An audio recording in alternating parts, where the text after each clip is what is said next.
This is Willis, aka Blue Scooty, setting a new world record for the longest game of NES Tetris by getting the first ever level 157. But something unexpected is about to happen.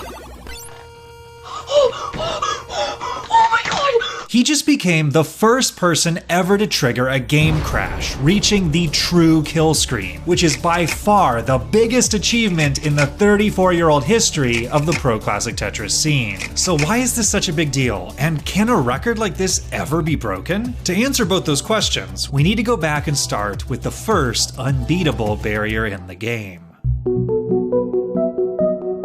In NES Tetris, released for the Nintendo Entertainment System in 1989, the goal is to assemble falling blocks to clear complete lines. For every 10 lines cleared, you move up a level and the speed gets a little bit faster. The fastest speed is reached at level 29, and at this point the pieces can no longer reliably get to the sides by holding down the side-to-side buttons. For decades, this was considered the end of the game, and level 29 got dubbed the kill screen because it always killed your run. Except it wasn't a kill screen in the traditional sense. In retro games, a kill screen normally refers to when it's impossible to get any further due to a glitch in the game's code. For example, in Pac-Man, the kill screen is reached at level 256, where a glitch garbles the entire right side of the screen and you aren't able to eat enough white dots to clear the level. NES Tetris doesn't actually have a glitch at level 29. The level is clearable if you can somehow figure out a way to move the pieces faster. And in 2011, Thor Ackerlund became the first person to reach level 30 on video by vibrating his fingers to mash the controller faster than the game's built-in speed, a technique known as hyper tapping. And because level 29 is the maximum speed in the game, all the levels afterwards don't get any faster, so it was theoretically possible to go even higher. Thor's level world record would stand for 7 years, until a teenage hyper tapping prodigy, Joseph Saley, broke it in 2018 by becoming the first player to reach level 31. Joseph's skill would allow him to win 2 Tetris World Championship titles in 2018 and 2019, and he slowly kept pushing the level world record upwards all the way to level 35, until an even faster hyper tapper, Eric ICX, came along and became the first to reach levels 37 and 38. Now this was light years ahead of what anyone would have expected when the game first came out, but overall progress on the record was still slow because hyper tapping only barely made level 29 speed possible. Deep runs into the 30s still required getting good luck with the pieces and near perfect placements with almost zero margin for error. In order to truly push things a lot further, some kind of breakthrough was needed. But then a new technique came along that would change everything.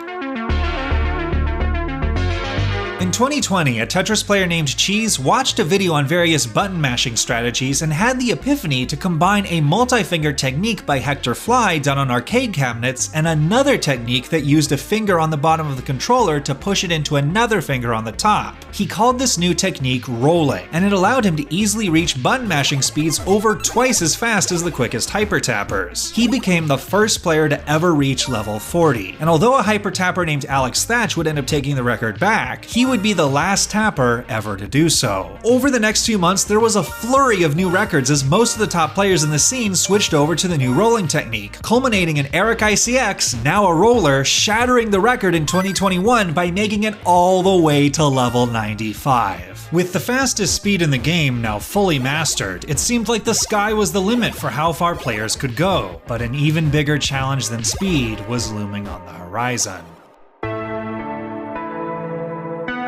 NES Tetris was originally designed with 10 normal-looking color palettes for levels 0 to 9 that were bright, colorful, and easily visible. Every time you go up 10 levels, the game then loops back around to the first color scheme. But because this game was coded in the 1980s, everything is written to try and be extremely memory efficient. So the line of code that's supposed to determine the level color glitches out starting at level 138 and starts pulling data from outside the color table, resulting in a bunch of random, bizarre color palettes that can be difficult to see. If you're into code and wondering exactly how and why this happens, Hydrant Dude has a great 2-minute explainer video on the subject that that I'll link in the description. Obviously, the colors glitch wasn't a problem when the game first came out because making it to level 138 would have been a pipe dream. But now, players were actually on the verge of getting there. Technically, the first player to reach the glitch colors was Fractal161, but he opted to go for it on the much lesser played PAL version of the game, which runs 20% slower than the much more common NTSC version that is used in the World Championships and most of the main leaderboards, including this one. Eric ICX became the first person to achieve glitched colors on the NTSC version, impressively managing to get it in an actual tournament match and making it all the way to level 146 before a particularly dim level caused him to top out. He ended up winning the 2022 World Championships a few months later. But now the combination of challenges with visibility and sheer endurance were starting to seriously slow down progress again, as Eric's world record game had lasted nearly 40 minutes. It took over a year before anyone was able to get past the dim level that had taken out Eric, and when a player named Pixel Andy finally managed to beat it, he got taken out by an even more difficult level featuring pieces that were nearly pitch black. Wait, the colors! I can't see it! No! I couldn't see it. I couldn't see it on my screen. It just went dark. So what was the future of the record? Slow incremental progress at increasingly difficult to see levels? Well, it turns out the most significant achievement yet was closer than anyone thought.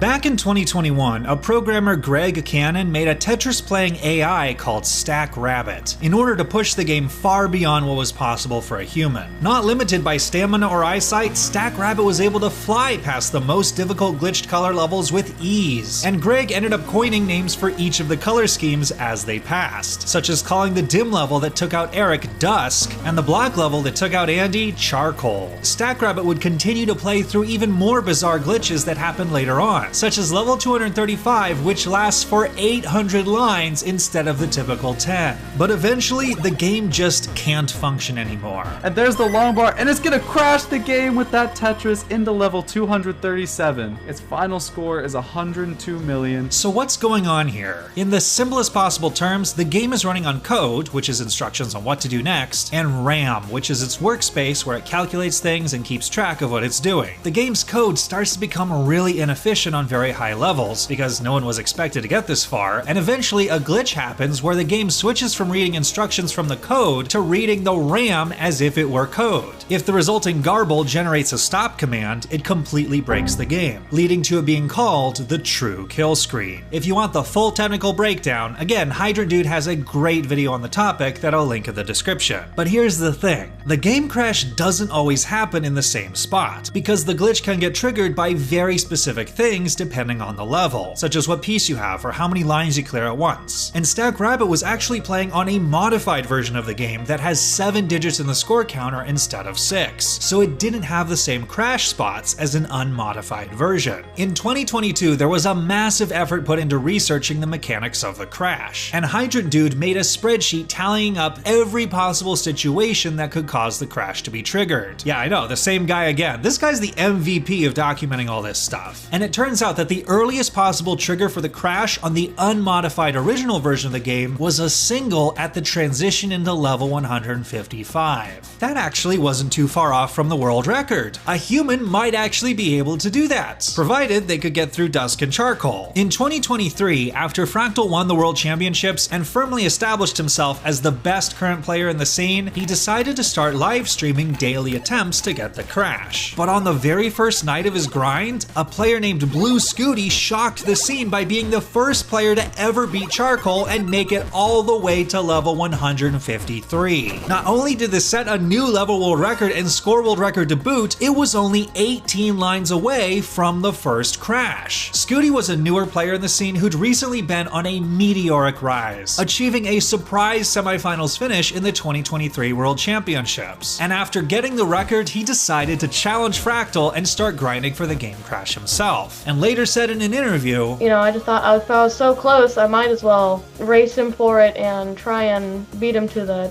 crash." But Fractal looked like he could be getting it at any moment. Less than 24 hours later, on day 2 of the grind, he had a game early on that went all the way to the level right before the glitched colors. Are you ready? Oh, okay.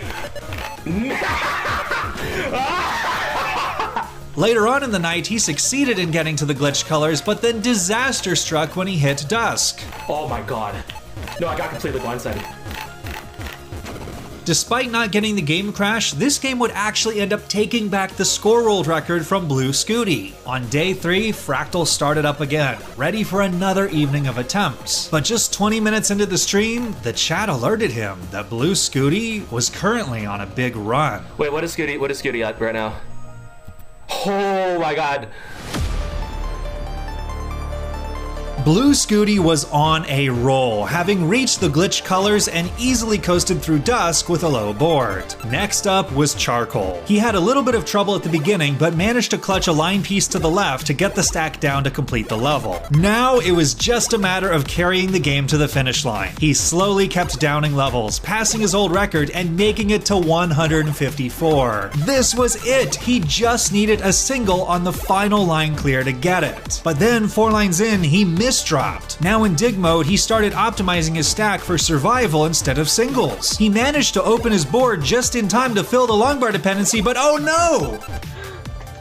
I missed it. He'd accidentally passed the crash trigger by clearing a triple instead of a single. Scooty marched onward, unsure of when he'd get another chance. Oh my god. Just please crash. The next available target was on level 157, where every 1 line clear would have a 73% chance of triggering the crash. But as Scooty entered the level, he suddenly started to misdrop again. Nothing was clearing any lines, his chances were slipping away. But in a last-ditch effort with a J piece to the left, it happened. Oh my god! Immediately, reactions poured in from the rest of the community. He did it! He did it! Wait! He got it! Oh my god! Let's go! The truly crazy thing about this achievement is that NES Tetris had always been considered an unbeatable game. No matter how good you played, eventually your board would reach the top of the screen and the game would be over. This was the first time ever where instead of the game beating the player had beaten the game. And this really feels like a turning point for the scene as a whole. At the time Cheese invented the new rolling playstyle, he expressed concern that it was too OP and would eventually destroy the scene. But instead, it's caused the scene to have a complete renaissance. Concerns about tournament games going too long due to endless lineouts have instead been replaced by ROM patches adding a new faster speed at level 39 that resulted in exciting battles for bigger line clears that are worth more points. The level and score world records, once thought to be getting stale as they turned into a mere endurance challenge, had suddenly given us the most exciting record chase the community had ever seen, with the world records changing hands multiple times in a single week. And now that the game crash has officially happened, there's a ton of possibilities of where the record chasing can go from here. Players could go for speedrunning the crash or trying to get the highest possible score before it. No, Fractal, he said that he was interested in going for an efficient game crash, so I think he's definitely going to be coming back for the world record. If he's gonna go for an efficient game crash, then I might as well, too. And Blue Scooty, as a person, feels like a representation of the very best of what the community is. At live events, he's always been a cheerful and gracious competitor, and he's shown that hard work really can pay off, as he's said that he practices around 3 to 5 hours a day. Do you have anything to say to the young players out there that may get inspired to play because of this historic game? If you set your mind to something and you put work into it, most likely you will get it, if you try hard enough. His first place finish at the Kansas City Regional Championship this past month was his first live tournament victory. And if you'd like to see him play live again, his next appearance will be at the Heart of Texas Regional Championship in just a few weeks. But one final question remains. After the game crash, is there any major milestone left to achieve in the game? As it turns out, the answer is yes. What if, instead of intentionally trying to get the crash as quickly as possible, you instead try to avoid it? Just how far could you possibly get? In order to push the game further beyond what humans and even AIs can currently do, some people in the community have constructed tool-assisted speedruns, aka TASes, where instead of being played in real time, every move is manually entered in. This allows them to simulate what it would look like if a player was able to avoid all the potential traps that could trigger the crash. This would become almost a fundamentally different type of challenge than any previous one in the game. Instead of being rivals, the player in the game will be working together as a team, with the player doing everything they can to ease the burden of the game's ancient code limping along, keeping them both alive. If both the player and the game survived every pitfall, the final level they would reach is level 255, with a glitched color scheme of pure red. This is the last level that can be stored in the game's memory, and things are so unstable that 5 of the 7 pieces in the game could trigger the crash when falling normally, so the player basically has to push down on every piece to survive. So what happens when the level clears? It loops right back around to level 0. The game officially resets back to the beginning. If the original kill screen was the game's way of beating the player, and the true kill screen was the player's way of beating the game, beating level 255 is the rebirth screen, with both the player and the game emerging triumphant together. If it can be done someday, it will be the ultimate final achievement of the original game. Thanks so much to the patrons on Patreon who make videos like this one and future videos possible, with an extra special thanks to channel sponsors Scott Gray and Super Anthony, the creator of Joltsy. Joltsy is a game that Anthony originally conceived of when he thought about what Tetris would look like if you played it in 3D. You arrange blocks to complete lines on a grid, but with a twist. If your block lands on top of another one, it adds to the number on the block, and then you need to make all the numbers in that line the same value to clear it. But if a number goes above 4, you top out and the game is over. The biggest possible move is a giant grid of 4 known as a Joltsy. I beta tested the game and got the top score on the leaderboard other than Anthony himself. And I can genuinely say it was a really fun take on the puzzle game genre, and I can't even imagine how high a top Tetris player will be able to score on this. The game is available for early access play on February 13th, so if you'd like to play, you can either add it to your Steam wishlist or follow Anthony on Twitter for future updates through the links in the description. Thanks again to Joltsy for being a sponsor, and see you in the next video.